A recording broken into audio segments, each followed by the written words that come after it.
Assalamualaikum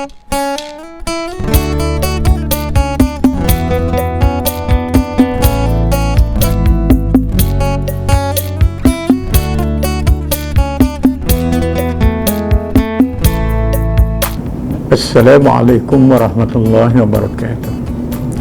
Saya mengambil kesempatan untuk mengucapkan selamat menyambut Hari Raya Aidilfitri kepada seluruh muslimin muslimat di mana jua berada.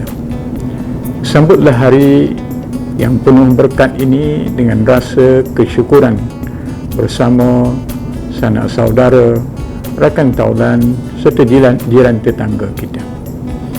Janganlah berlebihan dan membazir, dan yang paling penting adalah pilihlah yang halal. Selamat menyambut Hari Raya Aidilfitri. Maaf zahir dan batin, yakini halal Malaysia. Kami warga SPR mengucapkan Salam Aidilfitri. Maaf zahir dan batin. Kami dari Seksyen Audit ingin mengucapkan Selamat Hari Raya Aidilfitri. Maaf zahir dan batin.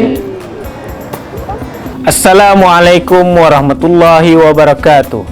Kami daripada Seksyen Sijil ingin mengucapkan Selamat Hari Raya Aidilfitri. Maaf zahir dan batin. Kami dari cawangan pengurusan mengucapkan Selamat Hari Raya Aidilfitri. Maaf zahir dan batin.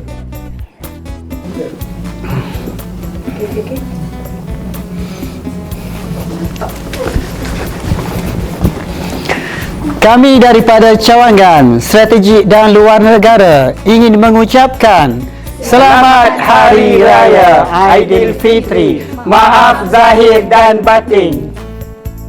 Kami dari cawangan pemantauan dan penguasaan mengucapkan Selamat Hari Raya Aidilfitri. Maaf zahir dan batin.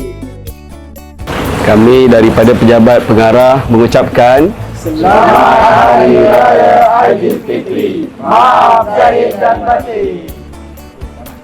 Ustaz Anissa Salvation mengucapkan Selamat Hari Raya Aidilfitri. Maaf zahir dan batin. Kami dari bahagian pengurusan halal JAKIM ingin mengucapkan Selamat Hari Raya Aidilfitri. Maaf zahir dan batin.